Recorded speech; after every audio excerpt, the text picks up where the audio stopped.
വീണ്ടും ഒരു റമദാൻ നോമ്പുകാലം എത്തിക്കഴിഞ്ഞു. എല്ലാവർക്കും എൻ്റെ ഹൃദയം നിറഞ്ഞ ഈ നോമ്പുകാല ആശംസകൾ.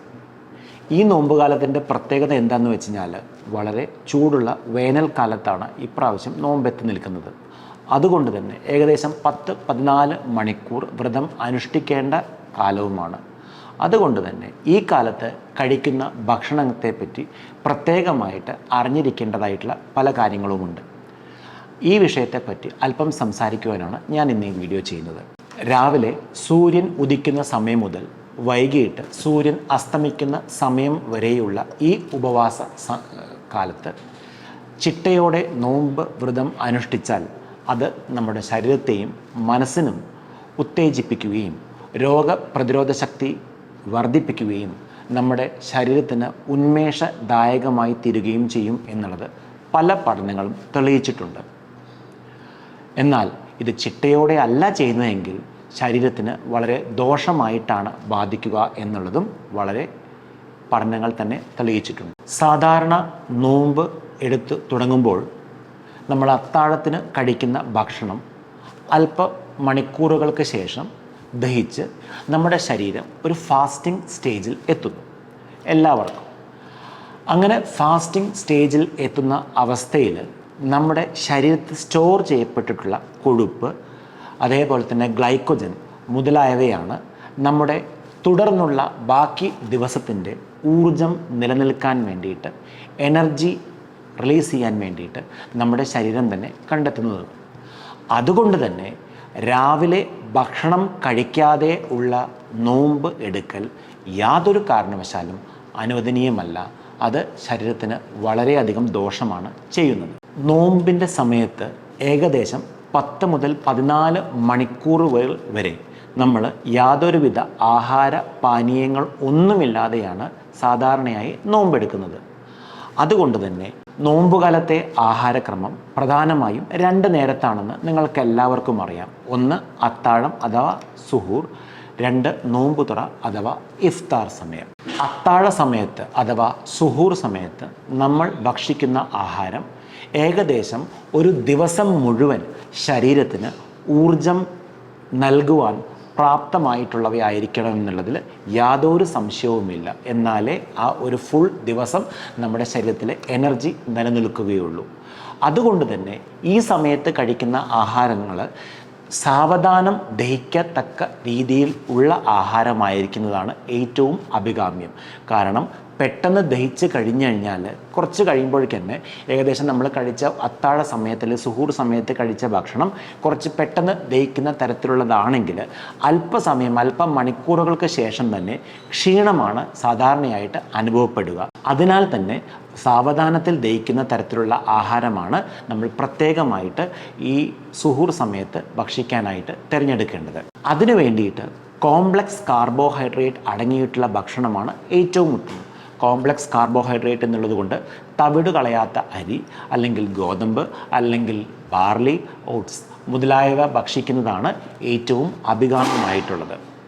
അതാവുമ്പോൾ പെട്ടെന്ന് ദഹിക്കുകയും ചെയ്യുകയില്ല, ശരീരത്തിന് കുറച്ച് സമയം കൂടി ഊർജം നിലനിർത്താൻ സഹായിക്കുകയും ചെയ്യും. നമ്മൾ സാധാരണ കഴിക്കാറ്, സാധാരണ നോമ്പ് കാലത്തല്ലാത്ത സമയത്ത് നമ്മൾ പുളിച്ച മാവ് കൊണ്ടുണ്ടാക്കുന്ന അരി ഭക്ഷണമാണ് സാധാരണ. അതുകൊണ്ടുണ്ടാക്കുന്ന ദോശ, ഇഡ്ഡലി, പുട്ടൊക്കെയാണ് നമ്മൾ സാധാരണഗതിയിൽ കഴിക്കാറ്. അപ്പം ഈ വക സംഗതികൾ നോമ്പ് കാലത്ത് രാവിലെ തന്നെ നമ്മൾ അത്താഴ സമയത്ത് ഇത് കഴിച്ചു കഴിഞ്ഞാൽ ഇത് ദഹിക്കാൻ പെട്ടെന്ന് എളുപ്പമായതുകൊണ്ട് തന്നെ സാധാരണ നോമ്പെടുക്കുമ്പോൾ കുറച്ച് ക്ഷീണം കൂടുതലായിട്ടാണ് കാണാറ്. അതുകൊണ്ടാണ് പെട്ടെന്ന് ദഹിക്കത്തക്ക രീതിയിലുള്ള ഭക്ഷണം കഴിക്കരുത് എന്ന് പെട്ടെന്ന് പറയാനുള്ള കാരണം. മാത്രമല്ല ഇങ്ങനെയുള്ള ഈ പുളിച്ച മാവ് കൊണ്ടുള്ള ഭക്ഷണം കഴിച്ചു കഴിഞ്ഞാൽ അസിഡിറ്റി ഉണ്ടാവാനുള്ള സാധ്യതയും വളരെ കൂടുതലാണ്. 2, ഫൈബർ കണ്ടൻറ്റ് അല്ലെങ്കിൽ നാരുകൾ കൂടുതലുള്ള ഭക്ഷണം കഴിക്കുന്നത് അത്താഴ സമയത്ത് കഴിക്കുന്നത് വളരെ നല്ലതാണ്. കാരണം അത് ശരീരത്തിന് കുറച്ചും കൂടിയും എനർജി നിലനിർത്താൻ സഹായിക്കുന്ന തരത്തിലാണ്. ഫൈബർ അല്ലെങ്കിൽ നാരുകൾ കൂടുതലുള്ള ഭക്ഷണങ്ങൾ, വെജിറ്റബിൾസ്, ഫോർ എക്സാമ്പിൾ നമ്മൾ ചപ്പാത്തിയാണ് രാവിലെ കഴിക്കുന്നതെന്നുണ്ടെങ്കിൽ അതിൻ്റെ കൂടെ വെജിറ്റബിൾ കറി ഉപയോഗിക്കുന്നത് നല്ലത്. വെജിറ്റബിൾ കറിയിൽ തന്നെ സാലഡൊക്കെ ആയിട്ട് കഴിച്ചു കഴിഞ്ഞാൽ അതിൽ ധാരാളം നാരുകളുണ്ട്. ഫോർ എക്സാമ്പിൾ കുക്കുംബർ അല്ലെങ്കിൽ വെള്ളരിക്ക പോലെയുള്ള സംഗതികളൊക്കെ നമ്മൾ അതിലിടുകയാണെങ്കിൽ അതിൽ ധാരാളം വെള്ളവും വിറ്റാമിനും മിനറൽസും എല്ലാം ഉണ്ട്. അതൊക്കെ നമുക്ക് ഒരു ദിവസത്തെ മുഴുവൻ എനർജി നിലനിർത്താനായിട്ട് സഹായിക്കുന്ന തരത്തിലുള്ളവയാണ്. പ്രോട്ടീൻ അടങ്ങിയിട്ടുള്ള ഭക്ഷണവും അല്പം ഉൾപ്പെടുത്തുന്നത് നല്ലതാണ്. പ്രോട്ടീൻ അടങ്ങിയിട്ടുള്ള ഭക്ഷണം എന്ന് പറയുമ്പോൾ നമ്മൾ മുട്ട പുഴുങ്ങിയതിൻ്റെ മുട്ട പുഴുങ്ങിയിട്ട് അതിൻ്റെ വെള്ള എടുത്ത് കഴിക്കുന്നത് നല്ലത്.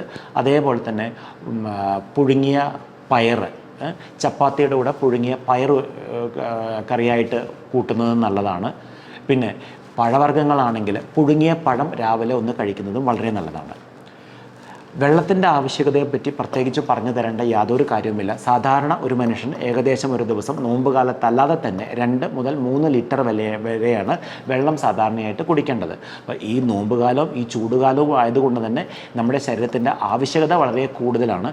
അതുകൊണ്ട് ഈ സുഹൂർ സമയത്ത് 2-3 ഗ്ലാസ് വെള്ളം കുടിക്കുന്നതും വളരെ നല്ലതാണ്. അതൊരു പരിധിവരെ നമ്മുടെ ശരീരത്തിലെ നിർജ്ജലീകരണം അഥവാ ഡീഹൈഡ്രേഷൻ എന്ന അവസ്ഥ കുറയ്ക്കാൻ അധികം സഹായിക്കുന്നതാണ്. അതുകൊണ്ട് തന്നെ ക്ഷീണം നമ്മുടെ ശരീരത്തിന് ബാധിക്കാതെ ഒരു തരത്തിൽ സഹായിക്കുകയും ചെയ്യും. വെറും വെള്ളം കുടിക്കുന്നതിന് പകരം കുറച്ച് ഉപ്പിട്ട വെള്ളം കുടിക്കുന്നതായിരിക്കും കുറച്ചും കൂടിയും അഭികാമ്യമായിട്ടുള്ളത്. സാധാരണ നമ്മൾ രാവിലെ ചായ കാപ്പിയൊക്കെ കുടിക്കുമ്പോൾ നോമ്പ് കാലത്ത് നമ്മൾ ഈ അമിതമായിട്ട് ഈ ചായ കാപ്പിയൊക്കെ സുഹൂർ സമയത്ത് കഴിച്ചു കഴിഞ്ഞാൽ അത് നമ്മുടെ ശരീരത്തിന് ഡീഹൈഡ്രേഷൻ അഥവാ നിർജ്ജലീകരണം വർദ്ധിപ്പിക്കാനാണ് കാരണമാവുന്നത്. കാരണം ഈ കാപ്പിയിലൊക്കെ അടങ്ങിയിട്ടുള്ള കഫീൻ എന്ന് പറഞ്ഞ വസ്തു സാധാരണ ഡയൂറസിസ് അഥവാ ധാരാളം പോവുകയാണ് സാധാരണഗതിയിൽ ഉണ്ടാവാറുള്ളത്. അതുകൊണ്ട് ഈ വക പാനീയങ്ങൾ ചായ കാപ്പി മുതലായവ സുഹൂർ സമയത്ത് കഴിക്കുന്നത് കഴിഞ്ഞും ഒഴിവാക്കുന്നതാണ് നല്ലത്. അത് ഒരു പരിധിവരെ നമ്മുടെ ശരീരത്തിൻ്റെ ഡീഹൈഡ്രേഷൻ കുറയ്ക്കാനാണ് സഹായിക്കുക. അതുവഴി ക്ഷീണവും സാധാരണഗതിയിൽ കുറയ്ക്കുകയാണ് സാധാരണഗതിയിൽ ചെയ്യുന്നത്. അടുത്തതായിട്ട് നോമ്പുതുറ സമയത്ത് അല്ലെങ്കിൽ ഇഫ്താർ സമയത്ത് നമ്മൾ എന്തെല്ലാം ശ്രദ്ധിക്കണം? ഒന്ന്, സാധാരണയായിട്ട് നമ്മൾ ഫാസ്റ്റിംഗ് ഏകദേശം 10-14 മണിക്കൂർ ഒന്നും ഉപവസിച്ച് ആണ് നോമ്പുതുറ സമയത്ത് എടുക്കാറുള്ളത്. അപ്പോൾ ഈ സമയത്ത് സാധാരണയായിട്ട് അസിഡിറ്റി ഉണ്ടാകാനുള്ള സാധ്യത വളരെ കൂടുതലാണ്. അപ്പോൾ നമ്മൾ സാധാരണ നോമ്പ് തുറക്കുമ്പോൾ ഒരു ഗ്ലാസ് വെള്ളം ആദ്യം കുടിക്കുന്നതാണ് കുറച്ചും കൂടി നല്ലത്. ജ്യൂസ് കുടിച്ചു കഴിഞ്ഞ് സാധാരണ എല്ലാവരുടെയും ശീലമാണ് സാധാരണ എന്തെങ്കിലും ജ്യൂസ് കുടിക്കുക എന്നുള്ളത്. അപ്പോൾ ജ്യൂസ് സാധാരണഗതിയിൽ കുടിച്ചു കഴിഞ്ഞ് കഴിഞ്ഞാൽ ചില ആൾക്കാർ പറയാറുണ്ട് അതിൽ സിട്രിക് ആസിഡ് മുതലായ സംഗതികൾ, ഫോർ എക്സാമ്പിൾ ഓറഞ്ച് ജ്യൂസോ അല്ലെങ്കിൽ നാരങ്ങ വെള്ളമൊക്കെ നല്ല കോൺസെൻട്രേറ്ററായിട്ട് കഴിക്കുകയാണെങ്കിൽ കുറച്ച് അസിഡിറ്റി കൂടാനുള്ള സാധ്യതയുണ്ട് എന്നാണ് സാധാരണഗതിയിൽ പറയപ്പെടാറ്. അപ്പോൾ അതുകൊണ്ട് നമ്മൾ ഇങ്ങനത്തെ ജ്യൂസ് കഴിക്കണമെന്നുണ്ടെങ്കിൽ നല്ലോണം നേർപ്പിച്ച് വെള്ളം ധാരാളം കലർന്നിട്ടുള്ള ജ്യൂസ് കുടിക്കുന്നതാണ് നല്ലത്. ജ്യൂസ് കുടിക്കുമ്പോഴത്തെ ഒരു പ്രശ്നം എന്താണെന്ന് വെച്ചാൽ അതിൻ്റെ ഫൈബർ കണ്ടൻറ്റ് അല്ലെങ്കിൽ നാര് നഷ്ടപ്പെടുന്നതുകൊണ്ട് കുടിക്കുമ്പോൾ പ്രത്യേകിച്ച് ദാഹം പെട്ടെന്ന് ശമിക്കുമെങ്കിലും അല്ലാതെ നോക്കുമ്പോൾ അതിന് പ്രത്യേകിച്ച് വേറെ ഗുണമൊന്നും ഉണ്ടാവില്ല. ഈ ജ്യൂസിന് പകരം അരിഞ്ഞ ഫ്രൂട്ട്സാണ് കഴിക്കുന്നതെങ്കിൽ അത് ശരീരത്തിന് വിറ്റാമിൻസും മിനറൽസും ധാരാളം കിട്ടുകയും ചെയ്യും. ഫൈബർ കണ്ടൻറ്റ് അല്ലെങ്കിൽ നാരുകൾ നഷ്ടപ്പെടാതെ ഇത് ശരീരത്തിലോട്ട് ചെന്ന് എത്തിപ്പെടുന്നത് വളരെ നല്ലതായിരിക്കും. സാധാരണ ജ്യൂസ് കുടിക്കുമ്പോൾ നമുക്കറിയാം നമ്മളെല്ലാവരും ഇതിൽ കുറച്ച് പഞ്ചസാരയും കൂടെ അതിലിടും. അപ്പോൾ ഈ പഞ്ചസാര കൂടുതലായിട്ട് കഴിക്കുന്നത് നല്ലതല്ലാന്ന് ഇപ്പോൾ പഠനങ്ങൾ തന്നെ തെളിയിച്ചിട്ടുണ്ട്. അപ്പോൾ ജ്യൂസ് കുടിക്കുകയാണെങ്കിൽ അധികം നേർപ്പിച്ച് വെച്ചിട്ട് പഞ്ചസാര ഇടാതെ കുടിക്കുന്ന നല്ലത്. അതിന് പകരം ഇങ്ങനെ അരിഞ്ഞു വെച്ച ഫ്രഷ് ഫ്രൂട്ട്സായ വത്തക്കയോ അല്ലെങ്കിൽ ആപ്പിളോ അല്ലെങ്കിൽ ഓറഞ്ചോ അല്ലെങ്കിൽ സബർജില്ലയോ അല്ലെങ്കിൽ മൂസമ്പി എന്താണ് നിങ്ങളുടെ കയ്യിൽ നിങ്ങളുടെ അവിടെ അവൈലബിൾ ആയിട്ടുള്ള ഏതെങ്കിലും ഫ്രൂട്ട്സ് ആണോ അത് കഴിക്കുന്നതാണ് ജ്യൂസിനേക്കാളും നല്ലത്. സാധാരണ ഇപ്പോൾ പലതരത്തിലുള്ള ജ്യൂസും കടയിൽ കിട്ടും. അതായത് കാർബണേറ്റഡ് ഡ്രിങ്ക്സ് ആയ ഫാൻഡ, മിറിൻഡ, കൊക്കക്കോള ആ വക സംഗതികളൊക്കെ ഉണ്ട്. ഇതിലൊക്കെ ധാരാളം ആർട്ടിഫിഷ്യൽ സ്വീറ്റ്നേഴ്സും അടങ്ങിയിട്ടുണ്ട്. അതുകൊണ്ട് തന്നെ ഷുഗർ കണ്ടൻറ്റ് വളരെ കൂടുതലാണ്. അത് ശരീരത്തിന് കേടാണ്. അതേപോലെ തന്നെ ഇപ്പോൾ പാക്കേജ്ഡ് ഡ്രിങ്ക്സ് ധാരാളം അവൈലബിൾ ആണ്. ട്രോപ്പിക്കാന മുതൽ പോലുള്ള ജ്യൂസുകൾ ധാരാളം അവൈലബിൾ ആണ്. ഇതൊക്കെ എന്നും ഈ നോമ്പ് തുറ സമയത്ത് കുടിക്കുകയാണെങ്കിൽ അത് ശരീരത്തിന് ഗുണത്തേക്കാളേറെ യാതൊരു സംശയമില്ല ദോഷമാണ് ചെയ്യുക. രണ്ടാമത് നമ്മൾ സാധാരണഗതിയിൽ നമ്മൾ നോമ്പുതുറ സമയത്ത് ഉപയോഗിക്കുന്നതാണ് സാധാരണ ഈ വറുത്ത എണ്ണക്കടികൾ. ഇതിലെ പ്രശ്നം എന്താണെന്ന് വെച്ചാൽ എല്ലാവരും നമ്മൾക്ക് നോമ്പുകാലമായി കഴിഞ്ഞാൽ എല്ലാ കടകളിലും നിങ്ങൾക്കറിയാം ഇഷ്ടംപോലെ എണ്ണക്കടികൾ നിരത്തി വെച്ചിട്ടുണ്ടാവും. സമൂസ, കട്ട്ലറ്റ്, കിളിക്കൂട് അങ്ങനെ പല പല പേരുകളിൽ നല്ല തരം നല്ല കാണാൻ നല്ല ചന്തമുള്ള നല്ല വിഭവങ്ങളൊക്കെയാണ് എല്ലാ കടകളിലും നമ്മൾ സ്ഥിരം കാണാറ്.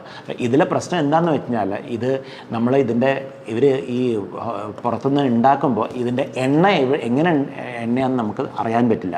വീണ്ടും ചൂടാക്കി ഉപയോഗിക്കുന്ന എണ്ണയിലാണ് ഇവയൊക്കെ സംഗതി ഉപയോഗിക്കുന്നതെങ്കിൽ അതിൽ ട്രാൻസ് ഫാറ്റിൻ്റെ അംശം ധാരാളം കൂടാനുള്ള സാധ്യത കൂടുതലായതുകൊണ്ട് ഇത് ശരീരത്തിന് യാതൊരു സംശയവുമില്ല ഗുണമല്ല ദോഷമാണ് ഉണ്ടാവുക എന്ന പല പഠനങ്ങളും വീണ്ടും വീണ്ടും ചൂടാക്കി ഉപയോഗിക്കുന്ന എണ്ണ ഉപയോഗിച്ച് ഉണ്ടാക്കുന്ന വസ്തുക്കൾ ശരീരത്തിന് ദോഷമാണ് ചെയ്യുക എന്ന പലതരം പഠനങ്ങൾ തന്നെ തെളിയിച്ചിട്ടുണ്ട്. അതുകൊണ്ട് രണ്ടാമത് ഈ എണ്ണക്കടികൾ കൂടുതലായിട്ട് ഉപയോഗിച്ച് കഴിഞ്ഞ് കഴിഞ്ഞാൽ ദഹനക്കേടിനുള്ള സാധ്യതയും വളരെ കൂടുതലാണ്. അപ്പോൾ അങ്ങനെ കഴിക്കണമെന്നുണ്ടെങ്കിൽ ആഴ്ചയിലൊരിക്കലോ അല്ലെങ്കിൽ 2 ആഴ്ചയിലൊരിക്കലോ ഒക്കെ ഇങ്ങനെ അധികം വളരെ കുറച്ച് അംശം കഴിക്കുന്നത് മാത്രമാണ് നല്ലത്. സ്ഥിരമായിട്ട് കഴിക്കുന്നത് യാതൊരു കാരണവശാലും ശരീരത്തിന് അഭികാമ്യമല്ല. പിന്നെ നമ്മൾ സാധാരണഗതിയിൽ നോമ്പുതുറ സമയത്ത് ഡ്രൈ ഫ്രൂട്ട്സ് നമ്മൾ സാധാരണ ഉപയോഗിക്കുന്ന കാരയ്ക്ക, അതേപോലെ ഡ്രൈ ഫ്രൂട്ട്സായ ഇഷ്ടംപോലെ ഡ്രൈ ഫ്രൂട്ട്സ് പിസ്ത, ബദാം, കാഷ്യൂനട്ട് ഇവയൊക്കെ ഒരു പിടി എടുത്ത് കഴിക്കുന്നത് നല്ലതാണ്. കാരണം അതിൽ ധാരാളം പ്രോട്ടീൻസും ഉണ്ട്, മിനറൽസ് ഉണ്ട്, വൈറ്റമിൻസ് ഉണ്ട്. ഇതെല്ലാം ശരീരത്തിന് നല്ലതാണ്. അതേപോലെ വേറൊന്നാണ് തൈര്. ഈ സമയത്ത് കാരണം ചൂടുകാലം കൂടിയാണ്. അപ്പോൾ തൈര് ഉപയോഗിക്കുന്നത് തൈര് നല്ലോണം പ്രോബയോട്ടിക്സ് കലർന്നതായതുകൊണ്ട് നമ്മുടെ ശരീരത്തിനെ തണുപ്പിക്കാൻ തൈരിന് സഹായിക്കുന്നതാണ്. അതുകൊണ്ട് തന്നെ ആ സമയത്തൊന്ന് തൈര് കൂട്ടിയിട്ട് എന്തെങ്കിലും കഴിക്കുന്നതും വളരെ നല്ലതാണ്. ഫൈബർ കണ്ടൻറ്റ് കൂടുതലുള്ള സാലഡിലൊക്കെ ഉപയോഗിക്കുന്ന കുക്കുംബറും ഈ സമയത്ത് ഉപയോഗിക്കുന്നത് നല്ലതാണ്. കാരണം അതിൽ വെള്ളത്തിൻ്റെ അംശവും ധാരാളം കൂടുതലുള്ളതുകൊണ്ട് അത് നമ്മൾക്ക് ഒരു ഉന്മേഷം എന്തായാലും യാതൊരു സംശയവുമില്ല ഭക്ഷിച്ചു കഴിഞ്ഞാൽ തരുമെന്നുള്ളതിൽ സംശയമില്ല.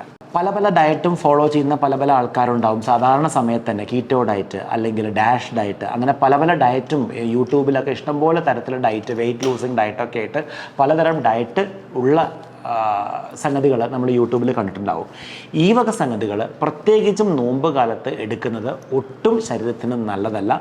അതുകൊണ്ട് തന്നെ അത് പ്രത്യേകമായിട്ട് വർജിക്കേണ്ടത് തന്നെയാണ്. ഈ സമയത്ത് സാധാരണ ഭക്ഷണക്രമങ്ങൾ തന്നെയാണ് നല്ലത്. പിന്നെ അടുത്തതായിട്ട് മസാലകളുടെ ഉപയോഗം കഴിവതും കുറയ്ക്കുന്നതാണ് നല്ലത്. അതും ദഹനക്കേടിന് കാരണമാകുന്നതുകൊണ്ടാണ് പ്രത്യേകമായിട്ട് പറയുന്നത്. നോൺ വെജ് ഐറ്റംസ് ആയിട്ട് നമ്മൾ ഇറച്ചിയോ അല്ലെങ്കിൽ മീനോ ഒക്കെ ഉപയോഗിക്കാം. പക്ഷേ ശ്രദ്ധിക്കേണ്ടതായിട്ടുള്ള അമിതമായിട്ട് എണ്ണയിൽ വറുത്തതോ പൊരിച്ചതോ ആയിട്ടുള്ള വസ്തുക്കൾ ഉപയോഗിക്കുകയാണെങ്കിൽ അത് നമ്മളത് ഭക്ഷിച്ച് കിടന്നു കഴിഞ്ഞാൽ അത് ശരീരത്തിന് എന്തായാലും ദഹനക്കേടിന് സാധ്യത കൂടുതലാണ്. പിറ്റേ ദിവസം നമുക്ക് നോമ്പെടുക്കേണ്ടതായതുകൊണ്ട് നമ്മൾ അത് വളരെയധികം ശ്രദ്ധിക്കണം. അപ്പോൾ ഇങ്ങനത്തെ ഉണ്ടെന്നുണ്ടെങ്കിൽ അധികം ഇങ്ങനത്തെ എണ്ണക്കടിയിൽ അല്ലെങ്കിൽ എണ്ണയിൽ വറുത്തെടുത്ത തരത്തിലുള്ള നോൺ വെജ് ഐറ്റംസ് കഴിക്കുന്നത് അത്ര നല്ലതല്ല. അത് പ്രത്യേകം ശ്രദ്ധിക്കുക തന്നെ വേണം. പിന്നെ നമ്മൾ നോമ്പ് തുറ കഴിഞ്ഞു കഴിഞ്ഞാൽ നമ്മൾ ഒരിക്കലും വയറ് ഫുള്ളാക്കി ഇടരുത്. ഒരു അരവയറേ കഴിക്കാൻ പാടുള്ളൂ. അതാണ് നോമ്പ് നമ്മൾ വെള്ളം എന്തെങ്കിലും കുടിച്ച് ആ ഇനീഷ്യൽ ചെറിയ തോതിൽ എന്തെങ്കിലും വെച്ച് നോമ്പ് തുറന്നു കഴിഞ്ഞതിന് ശേഷം നിങ്ങൾ പ്രാർത്ഥനയ്ക്ക് പോകുന്ന സമയമാണ്. ആ പ്രാർത്ഥന കഴിഞ്ഞ് തിരിച്ചു വരുമ്പോഴാണ് ആ ബാക്കിയുള്ള ഭക്ഷണ രീതികൾ എന്തെങ്കിലും കഴിക്കേണ്ടത്. അപ്പോൾ ഇങ്ങനെ കഴിക്കുന്ന സമയത്ത് നമ്മൾ ഒരിക്കലും വയറ് ഫുള്ളാക്കി ഇടാൻ സമ്മതിക്കരുത്. അരവയറ് കഴിക്കുന്നതായിരിക്കും ഏറ്റവും നല്ലത്. കാരണം അതാണ് നമ്മുടെ ദഹനത്തിനും ഒക്കെ ഏറ്റവും നല്ലതായിട്ടുള്ളത്. പിന്നെ സാധാരണയായിട്ട് നോമ്പ് കാലത്ത് ഉള്ള സംശയമാണ് പലതരം മരുന്നുകൾ നിങ്ങൾ കഴിക്കുന്നതായിരിക്കും. രക്തസമ്മർദ്ദത്തിന്, കൊളസ്ട്രോളിന്, ഹാർട്ടിന്, ഷുഗറിന് ഒക്കെയുള്ള മരുന്നുകൾ ധാരാളം കഴിക്കുന്നവരാണ് നമ്മൾ. അപ്പോൾ ഈ നോമ്പ് ഇങ്ങനെയുള്ള മരുന്നുകൾ കഴിക്കുന്ന ആൾക്കാർക്ക് എടുക്കാൻ പറ്റുമോ, അല്ലെങ്കിൽ ഈ സമയത്ത് ഈ മരുന്നുകളുടെ ഡോസേജ് എന്തെങ്കിലും വ്യത്യാസം വരുത്തണോ എന്ന് സാധാരണ എല്ലാവരും ചോദിക്കുന്ന ഒരു സംശയമാണ്. കൃത്യമായി പാലിക്കേണ്ടതാണ്. സാധാരണയായി ഹാർട്ടിൻ്റെ അസുഖമോ അല്ലെങ്കിൽ പ്രഷറിൻ്റെ അസുഖമോ അല്ലെങ്കിൽ കൊളസ്ട്രോളിൻ്റെ അസുഖമോ ഒക്കെ ഉള്ള ആൾക്കാർ സ്റ്റേബിൾ ആണെങ്കിൽ നോമ്പ് എടുക്കുന്നതിൽ തെറ്റില്ല. അവരുടെ ഈ വക മരുന്നുകളിൽ സാധാരണയായിട്ട് അഡ്ജസ്റ്റ്മെൻ്റ് ഒന്നും വരുത്തേണ്ടതായിട്ടുള്ള സാഹചര്യവുമില്ല. എന്നാൽ ഷുഗറുള്ള ആൾക്കാർ അല്ലെങ്കിൽ ഷുഗറിന് മരുന്ന് കഴിക്കുന്ന ആൾക്കാർ അല്ലെങ്കിൽ ഷുഗറിന് വേണ്ടി ഇൻസുലിൻ എടുക്കുന്ന ആൾക്കാർ പ്രത്യേകമായിട്ട് ശ്രദ്ധിക്കണം. കാരണം നമ്മൾ ആ ഷുഗറിൻ്റെ മരുന്നിൻ്റെ ഡോസ് പ്രത്യേകമായിട്ട് അഡ്ജസ്റ്റ് ചെയ്ത് ഇരിക്കണം നോമ്പ് കാലത്ത്. കാരണം ഈ സമയത്ത് നോമ്പെടുത്ത് ഇങ്ങനത്തെ ഡോക്ടറെ കാണിക്കാതെ നിങ്ങൾ സ്വയം ഇഷ്ടപ്രകാരം നിങ്ങൾ ആ രീതിയിൽ മരുന്ന് കഴിച്ചാൽ ഷുഗറിൻ്റെ അളവ് ക്രമാതീതമായി കൂടുകയും അല്ലെങ്കിൽ ക്രമാതീതമായി കുറയുകയും ചെയ്താൽ രണ്ടും ശരീരത്തിന് വളരെ ദോഷമാണ്. വളരെയധികം കൂടിക്കഴിഞ്ഞാൽ കീറ്റോസിസ് പോലെ ഉള്ള അവസ്ഥയിലോട്ട് സാധാരണ പോവും. വളരെയധികം കുറഞ്ഞു കഴിഞ്ഞാൽ ബോധക്ഷയം വന്ന് ഈവൻ അപസ്മാരം പോലും വരാനുള്ള സാധ്യതയുണ്ട്. അപ്പോൾ നിങ്ങൾ ഷുഗറിനുള്ള മരുന്ന് കഴിക്കുന്ന ആൾക്കാർ നോമ്പ് എടുക്കുന്നതിന് മുന്നേ യാതൊരു കാരണവശാലും ഡോക്ടറുടെ അനുവാദമില്ലാതെ സ്വയം നിങ്ങൾ ഡോസ് അഡ്ജസ്റ്റ് ചെയ്യരുത്. നോമ്പിൻ്റെ 2 ആഴ്ച മുന്നേ തന്നെ നിങ്ങൾ നിങ്ങളുടെ ഡോക്ടറെ കണ്ട് നിങ്ങളുടെ പരിശോധനയെല്ലാം പൂർണ്ണമാക്കി ഫിറ്റാണെന്ന് ഉറപ്പ് വരുത്തി ഡോക്ടറും കൂടി പറഞ്ഞു കഴിഞ്ഞാൽ മാത്രമേ നിങ്ങൾക്ക് നോമ്പെടുക്കുന്നതിന് തരമുള്ളൂ. അതാണ് ഏറ്റവും നല്ലത് നിങ്ങളുടെ ശരീരത്തിന്. എല്ലാവർക്കും ഒരു ആരോഗ്യപൂർണമായ ഒരു റമദാൻ നോമ്പുകാലം നേരുന്നു. നിങ്ങൾക്ക് എല്ലാവർക്കും നന്ദി, നമസ്കാരം.